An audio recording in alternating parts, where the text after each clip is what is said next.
Thank you. Thank you then. So we'll start again. The purpose of this talk is to look at the mediums who served the York Spiritualist Church in the first 30 years. And the idea is that it's a model of what experiences people could have at grassroots level. And it's this kind of building stone of which the movement of which we're still a part of was built on.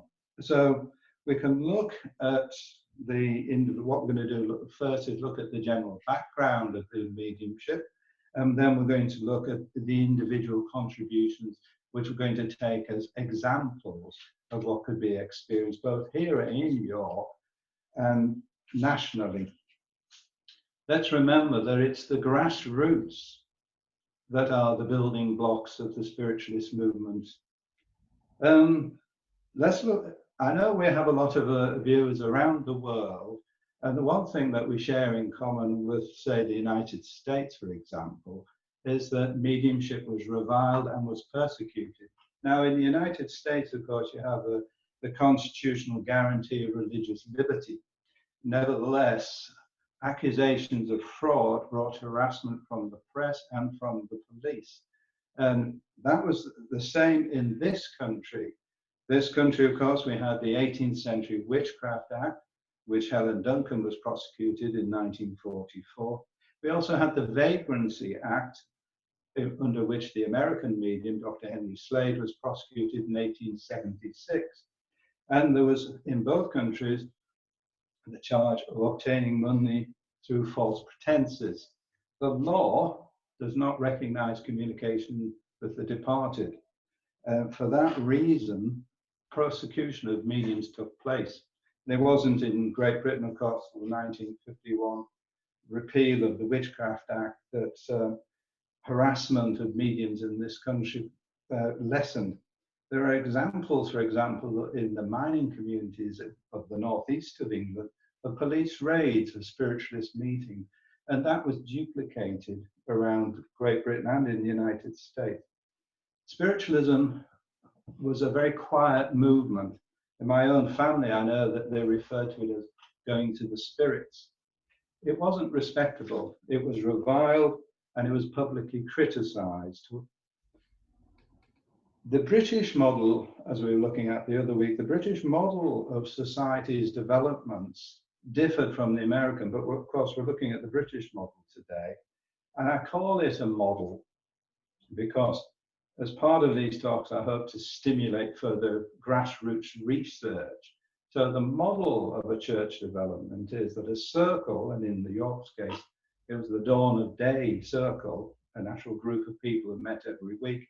The Dawn of Day Circle formed a society, the St. Saviourgate Society, and they formed the York Spiritualist Church in 1899.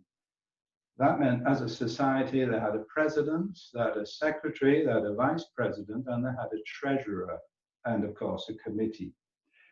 The York was a part of a network of churches in the Yorkshire area, and within a 50-mile radius of York now, you have something like 45 churches, and that was as true at the beginning of the 20th century as it is true now.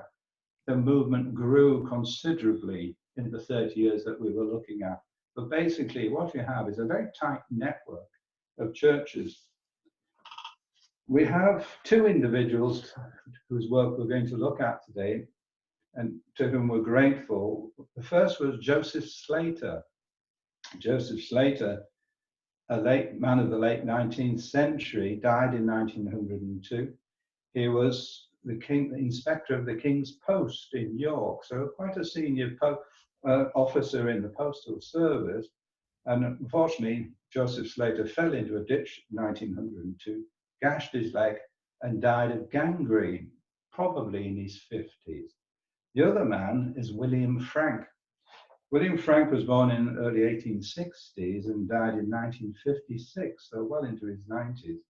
And William Frank was secretary of the York Spiritualist Church from 1899 up to 1948, nearly 50 years.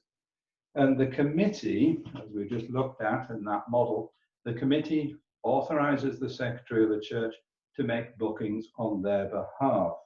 Now, in addition, Joseph Slater and William Frank were journalists in that they submitted reports to the psychic press of events that went on in their church, the York Church in this case. And as I was saying, Joseph Slater reported on the late 19th century and William Frank on the first 30 years of the York Church. William Frank, as the secretary, maintained the minute books for the church, and they 1899 to 1929, and then there was a gap of 12 years after that for which there are no minute books. So it fell into a nice, neat, tidy period of time of 30 years there. And he kept meticulous details and records of the events and details of the church.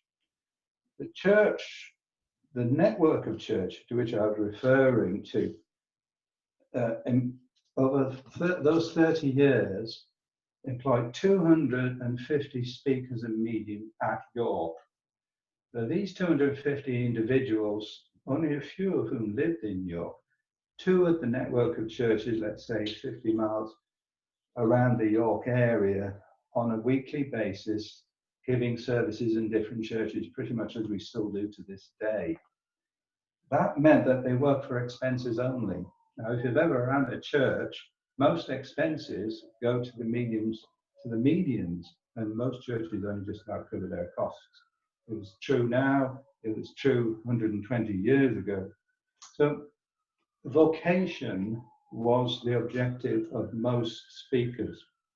The minute books also list what were known as money exhibition of mediumship,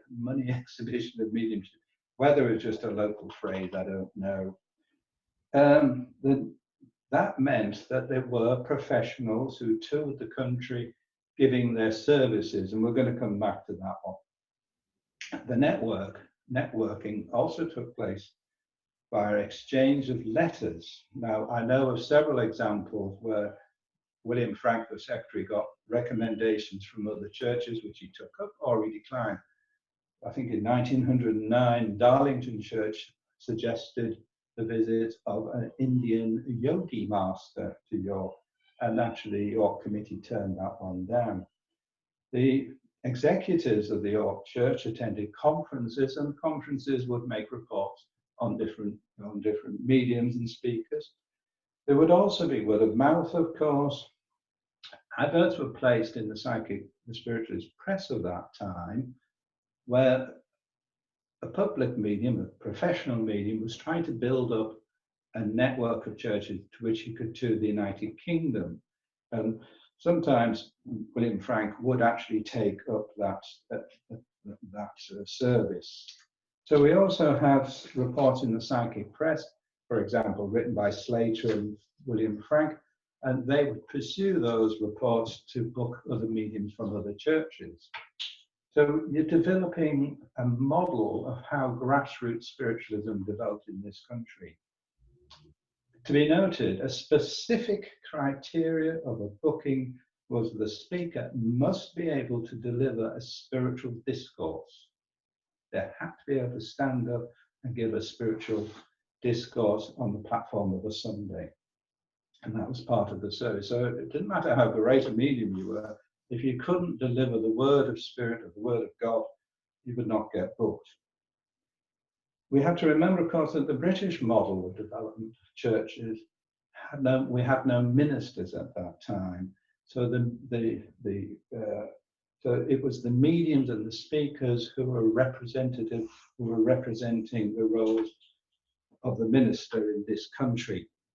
It was expected that the president of a church would also be a medium, for standard reasons, really. So let's go on and let's have a look at the role of women. Now, we know that the spiritualist movement empowered women uniquely in the 19th century. So we know that, and all this is original research, by the way, between 1899 and 1929, 65% of all members of the York Spiritualist Church were women. 52% were styled as Mrs. and 13 were styled as Miss, leaving 34% male members. I say styled because it was not uncommon for a woman of a certain age to be addressed as Mrs. if she preferred that. So over 30 years, 1899, 1929, we had 107 men and 143 women that work on the rostrum at York. If that was true of York, probably it was true elsewhere. What, interestingly enough, after the church gets established in 1899, from 1909 to 1929, the number of services offered by the church increased by 47%. That's nearly doubled what it was in 1899. It suggests a church that's finding its feet, becoming established, and is becoming popular with the local population. It has to be said that a lot of speakers only ever visited once, but the number of services also reflected the social life of the church to which speakers would be invited. The church was their social life. They had whist drives, silver subscription teas, which meant that they would take a small silver coin, if you're American, that would be a sixpence or a shilling or a dime, if you like. And they would have pie and peas suppers, sewing and knitting circles. The church minutes are obsessed by feeding people. They also had summer trips out. We live on a lovely river here, the River Ouse in York, and they would have boat trips up the River Ouse. They went by train to Scarborough and to Knaresborough, and they had bus trips out. They had sports days for the Lyceum, to which picnics would be held. They had development circles. You had to be a member to go to one. And they had seances, both private and public at the church, but you had to be a member. They had private seances. Now, for example, Helen Duncan, who comes to visit York 3 times, Helen Duncan was a materializing medium, came to York and gave seances in private at the home of members of the executive of the church and also at the church. Usually, mediums who come for money exhibition came for 2 bookings of a weekend. In addition, the church had vespers, it had divine services with messages twice a week, and 2 afternoon demonstrations of mediumship at 2:30. They had festival days with meat teas. The first and the biggest of the annual festival was the Good Friday, Sunday, and Easter Monday, which they had teas. A common feature of this was entertainment, and in the earlier part of the 20th century, they had singing mediums, and there was one man and his daughter, I forget the name, who came repeatedly in the Edwardian period, 1900 to 1910, and the father and daughter sang the service. They also had vaudeville acts. They had bands of all kinds come along and entertained. During World War I, they had, with a speaker, an 11:30 night watch service, which ran from 1916 up to 1923. We don't really know what that was about, but it's thought that this was a service to pray for the dead and for the injured, to give healing. Of course, as we were saying earlier, the role of women in the 19th century, the movement empowered women uniquely, the Spiritualist movement. And in the Edwardian period, the most popular medium was a Mrs. Greggs of Leeds, who was booked 10 times. But the most popular medium overall was a woman, Miss Frances Cottrell, who had visited annually. She lived in Manchester for 21 years, and in 1910 to 1920, we had Mrs. Glenn and Mrs. Mackay. We're going to come back to the story of Frances Cottrell because she's a good case in point. I have here, and we're going to have some quotations later, a photograph of Mrs. Batty. Remember, most of these mediums were Yorkshire people, not Frances Cottrell evidently. Mrs. Batty, and this is a quotation, "A good Yorkshire lass, some 20 odd years ago, was called of the spirit unto the work as a medium, and powerful discourses were publicly given through her agency, while in the home circles, sweet, consolatory communion was enjoyed by many people. And in fact, Mrs. Batty and her husband emigrated to the United States. And I think this is true of about a third of all immigrants. She actually returned. The minute books listed bookings of the meetings and also give their abilities, why they were booked. The majority are listed as speakers and clairvoyants, or trance and clairvoyants, and physical mediums. In addition, there were singing mediums, which I've mentioned, and they were common.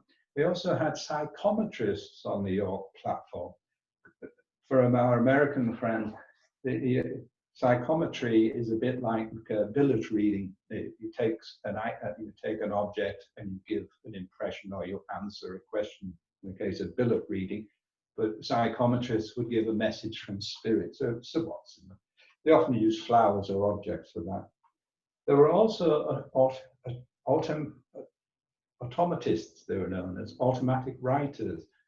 How that worked on public platform, I really don't know, but a few were actually booked to demonstrate their trance automatic writing ability, and presumably these were messages from spirit to members of the audience, and the recipients would acknowledge or decline as they thought fit.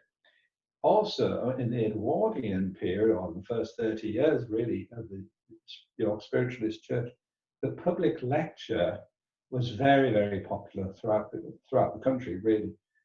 The spiritualists would book speakers, for example, Hanson Hay, who was General Secretary of the Spiritualist National Union, or Ernest Oughton, who was President of the Spiritualist National Union, Jesse Greenwood, President of the Spiritualist National Union in 1923. So speakers would come along and they would give a lecture on the issues of the day.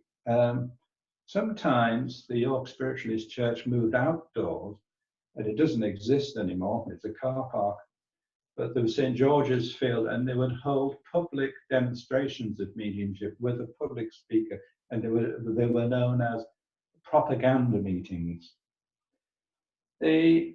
Some of the mediums who were booked most often were the physical mediums. Now, I have in my book Dead Men's Embers, which is the book that this research is, from which this lecture is taken, the research. And there is a quotation here by an anonymous author who went by the name of Fritz, who in 1875 made the following prediction. He said that the making of spirit forms material, whilst ancient, is yet in its infancy, and after due study and experiment, it will reach a perfection unknown in all other ages. I can think of an example from Lady Sosipatra, who at the court of the Emperor Julian in the mid-4th century actually was able to form an ectoplasmic mask over a bust of Apollo, and the god was seen to speak. So what Fritz was aware of is that the mediumship of the material kind was ancient, but from 1875 on, it would become perfected. From 1875 to 1900, I calculate that there were 11 women physical mediums and 22 male physical mediums in this country, including 2 Americans, Kate Jenkin, who was Kate Fox, and Dr. Henry Slade. But strangely enough, from 1900 to 1929, the figure reverses, and it's 11 men, or 45%, if you will, and 20 women who were the male physical mediums of that period, of which in those 30 years, 16 served at the York Spiritualist Church, and often on several occasions, and most served annually. Some would come twice a year, sometimes even more. There were 5 physical mediums in the first 30 years of York Spiritualist Church, and 11, count them, 11 women physical mediums. By contrast, from 1930 to 2020, I can count 12 men and 6 women, 18 physical mediums in this country. 1930, 1920, 18, 6 of whom have served at York Church, as far as I know. So in summary, we have 250 mediums, of whom only 6.5% were physical mediums. And that 6.5% were the majority of those who earned a fee for their work. There were some notable American mediums came to York.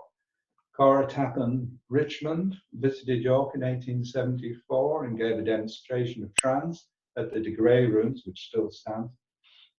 He didn't come to York, but Dr. Henry Slade visited the country in the 1870s.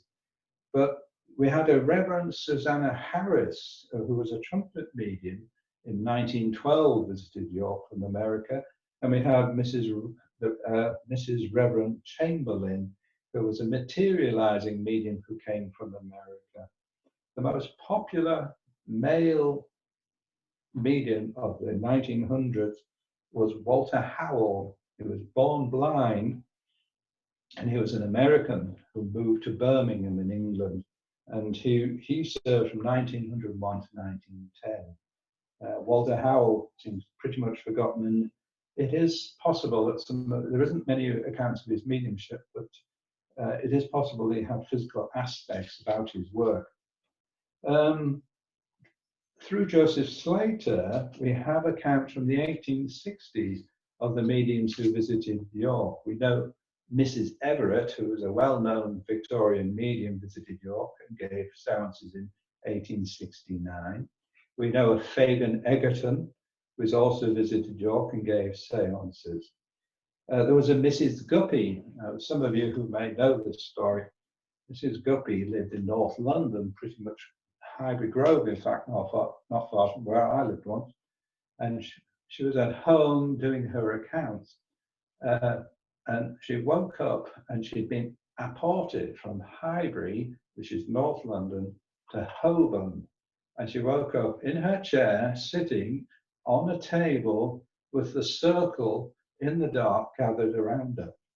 This is Guppy's aerial flight, it's known as. It's quite a well-known story. The first York medium of whom we have a record was a Mrs. Mandeville. And there was an account written by Joseph Slater in Boxing Day, 1873, in which her guides materialized in the direct voice and gave a motto to the circle, which was advance and persevere. And she's the first medium who actually lived in York. I know our friends in West Yorkshire are watching today, which is rather sweet, because I'm mentioning Mrs. Myers of Leeds. She gave 9 seances in York between 1899 to 1915. Mrs. Myers came from Armley in Leeds. It's quite a working class area in the 19th century. So probably Mrs. Myers was of a working class origin herself. Mrs. Myers, the name came back to me, I should say, last year when I was asked by a friend in West Yorkshire if I knew the name, if I could do some research on her, because this woman had come through her trance mediumship and given proofs of who she was and when she lived and what she'd done. And of course, I haven't looked at this research for years. Sometimes I looked at the research and I found Mrs. Myers. So Mrs. Myers probably died at the end of the First World War, but she pops in West Yorkshire in 2019. The most popular medium who served York woman was Mrs. Greggs of Leeds. And we also had Mrs. Groom, who was known as the Witch of Birmingham, who came to York. One of the most well-known Victorian male spiritualists was J.J. Morse, John James Morse. He was born in 1848 and died in 1919. And in 1901, the committee at York Church voted to spend money on building a cabinet for Mr. Morse to demonstrate his dark offices. So he was invited to York to give his dark offices. But in fact, Morse came back to York several times and to regional conferences which were held in York by the Spiritualist National Union. He had, John James Morse was born in poverty, but he became editor of the Two Worlds magazine in Manchester in the late 19th century. And he had a guide. He would go around the country and he would demonstrate his trance abilities and his physical abilities in private, but his trance abilities came through a man, and his guide was called Tien Sen Ti. Tien Sen Ti could give a trance spiritual discourse without any Victorian usage at all, whereas John James Morse, as a journalist, would use common expressions of the day. Tien Sen Ti never did. I always thought that was a striking incidence of independence of thought by a discarnate spirit. So there was professional mediumship, the money exhibition, and we have a number of cases now to look at. And the first is a man called Honest John Taylor of Farnsworth. Farnsworth is in Lancashire, just outside of Bolton. And he was known for the levitation of tables. Ernest Oughton, in his 1934 address on the BBC, refers to having sat with a table levitation medium. Maybe it's Honest John Taylor.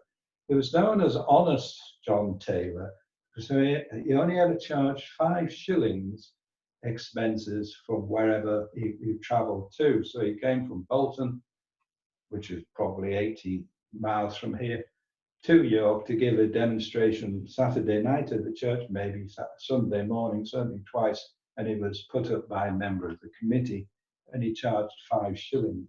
And I have here a quotation on the work of John Taylor, and this is an account of his séance. Presently, some struck up Swanee River, producing an enlivening effect in which all joined in most heartily, with the result that the operations commenced immediately. The request went out for all sitters to raise their hands above the table, with the result that the table was raised from the floor without any physical contact.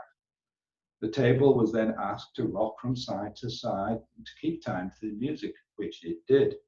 2 sitters sitting either side of the medium were asked to stand and exert the utmost pressure possible upon the table in order for the table to be pushed back down to the floor. But the table continued to the beat of the music.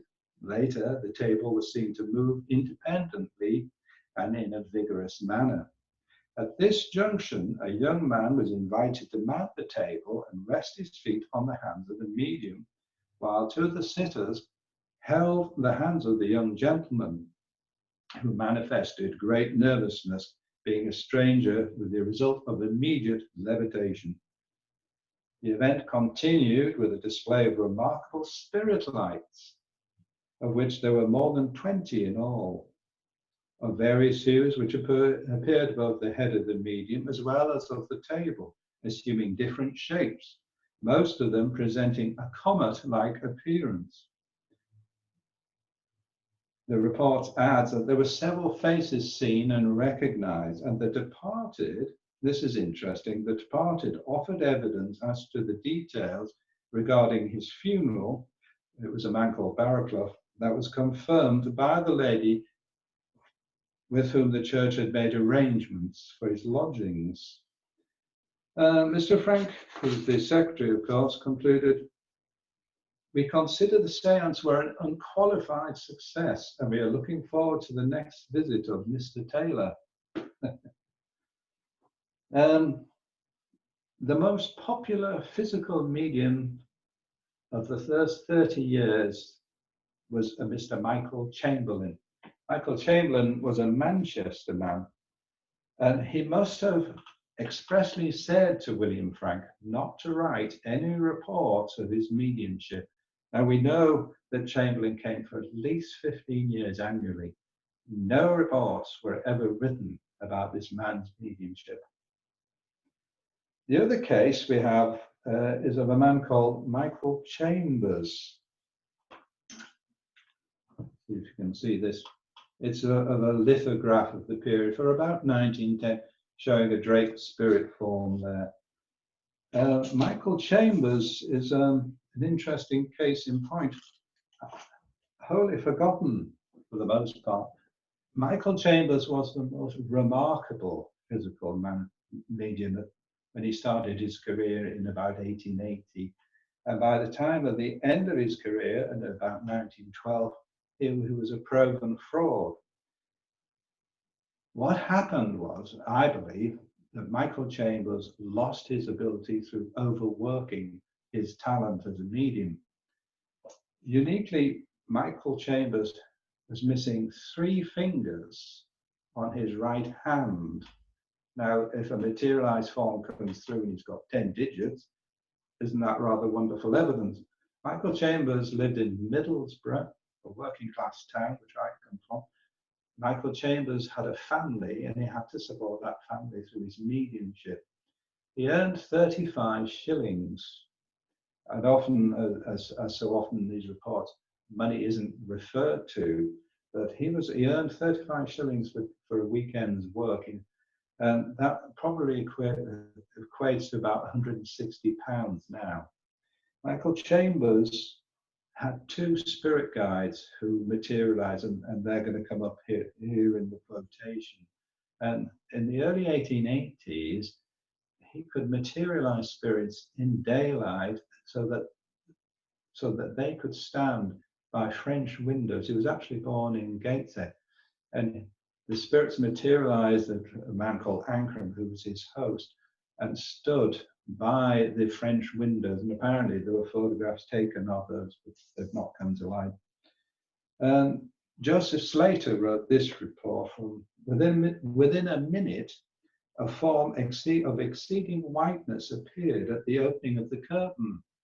I should judge the height to be 3'6" or more. Then came the well-known and lively black child, Florence, opening the curtains with her small arms, bowing repeatedly to us. This child could be about 2'6" in height. The folds of drapery hung from her head as gypsy fashion, which she opened for us to see her round black face.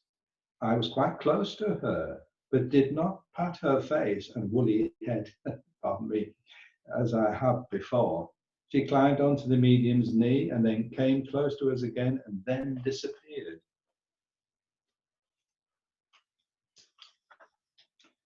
A report from January 1905, this time by William Frank, says it indicates that under test conditions in which Chambers had been tied hand and feet to a chair, that a violin and tambourine were played upon and floated about the room, and afterwards were deposited upon the knees of the sitters. This is happening in York. Forms appeared, several of which were recognized by some of the sitters.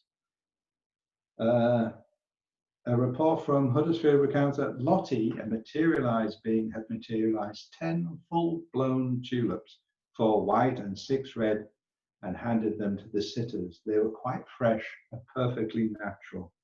Chambers disappears from the record around 1915, and by the time of his disappearing from the spiritualist scene, there was no doubt that he had resorted to fraud.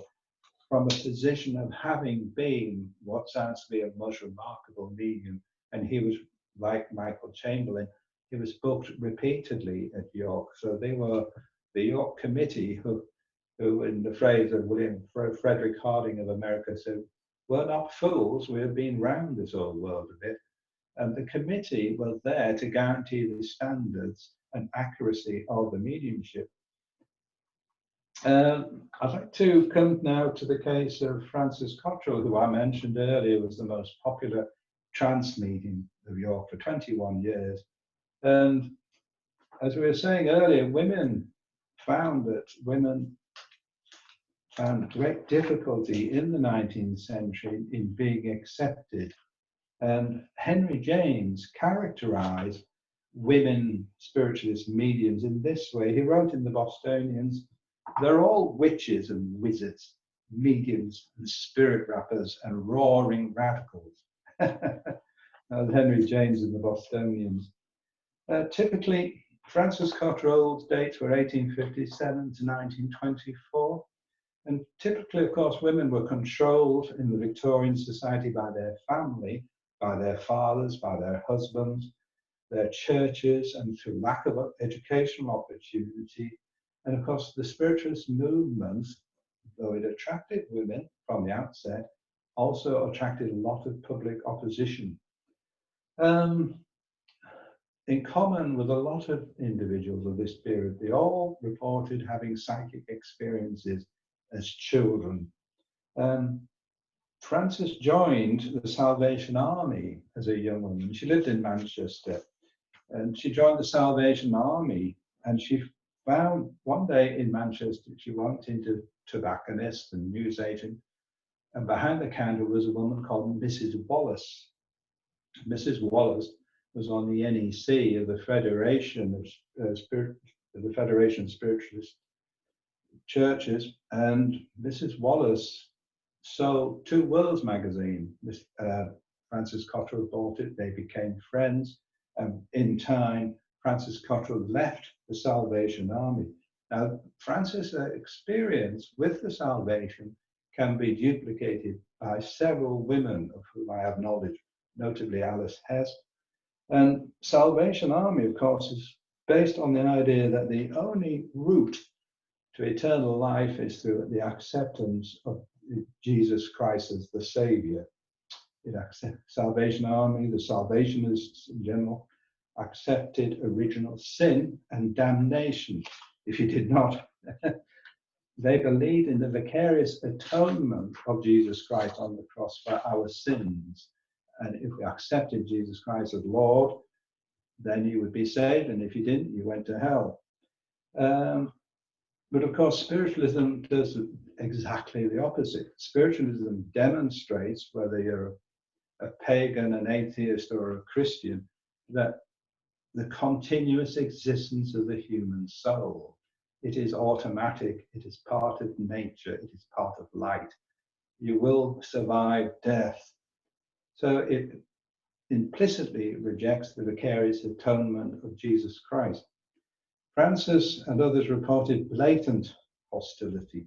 She was spat at, she had things thrown at her, she was abused, she was rejected by her family. The irony in her life, if you like, was that her spirit guide, the one who came and gave spirit discourses through her instrumentality, was the polite phrase of the time, was the Reverend Charles Haddon Spurgeon. He was a late 19th century rabble-rousing, hellfire and damnation speaker of North London, and it had a 6,000-seater church built for him in Highbury Fields in Islington, which still stands. He was denounced by his church, and he denounced the church as downgraders. It's very like the American William Jennings Bryan and his Cross of Gold, who was a contemporary. But after his death, Charles Haddon Spurgeon had a change of heart and became the trans figure that spoke through Francis Cotterell. As I say, she was the most popular trance medium and clairvoyant at the York Rostrum for nearly 21 years. In 1921, she took ill, and she was nursed by Mrs. Hope. Mrs. Hope was the wife of Billy Hope of Crewe, whose subject we're going to come up to next. And she wrote a recount. Francis Cotterell died in 1924 of cancer, and the spiritualists got up a public subscription and paid for her care and for her medical costs and for her funerals. And Billy Hope's wife actually tended to her. And she wrote, a heavy task in nursing an old worker in a tedious and often repulsive form of disease. And she was a woman who was naturally neat and particular in her appearance, ladylike in her behavior, clean and wholesome in her life and in her dealings with her fellows. Her work has always been of the highest standard. Frances Cottrell epitomizes the independent young woman of the mid-19th century who had the courage to find her own way in religion despite the opposition of so many. And she lived and she died and was greatly respected for her work in the spiritualist movement. We come now to William Billy Hope. Billy Hope, as probably many of you know, William Hope lived 1864 to 1933. This is a photograph of him from the book. He was the spirit photographer. He developed his gift at Crewe, and he was also known as Billy Hope of Crewe.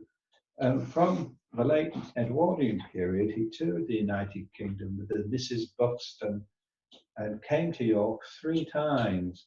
I'm pleased to be able to show you today one of the photograph albums that the York Spiritualist Centre have as part of its heritage. There were 3 of these at one time, but only one has come down to us. So if anyone knows where it is, would like it back, thank you. And it's terribly fragile, so I'm not going to show you too much of it, but I'm just trying to hold it up so you can get an impression of what an original psychic photograph album looks like. These are all originals. If you can see here, I'll try and hold it up a little bit. There are 3 lines of writing here, and I'll put it down. The album, each photograph has 3 categories. The spirit extra, recognized or not recognized. We have 90 photographs in the album in total. 37 of those are recognized. It doesn't say who they are, but the sitter says they recognized that individual. 12 have named relations like own boy, husband, father, that kind of thing. There are 2 which have spirit extras of non-European faces on them. In total, 54% had some form of recognition, and 46 have no recognition. We have here an example. I've mentioned this gentleman on my right, your left, Hanson A. He was the man who was General Secretary of the Spiritualist National Union.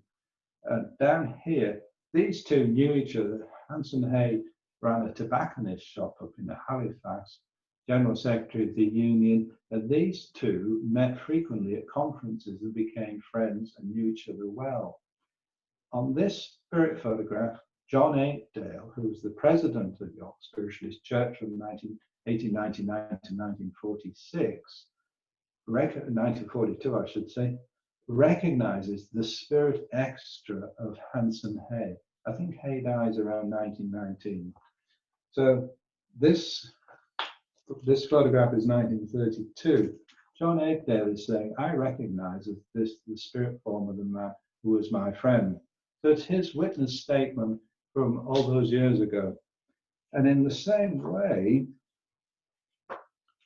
this gentleman is Joseph Slater. Joseph Slater, you remember, was the man who wrote reports for the Spiritualist press in the late 19th century, and was a founder member of the Dawn of Day Circle, the founder of the Spiritualist Church. He died in 1902. He was the inspector of the King's Post, you recall. And in 1932, 30 years after his death, his widow, his daughter, and his daughter-in-law recognize his face in the spirit photograph taken by Billy Hope. And there are several other examples of of recognition in the album. I think that the community of which we've been speaking from 1899 to 1929, we have then a portrait of a community of people who actually experienced the wonderful mediumship that actually cemented the grassroots of the British spiritualist movement.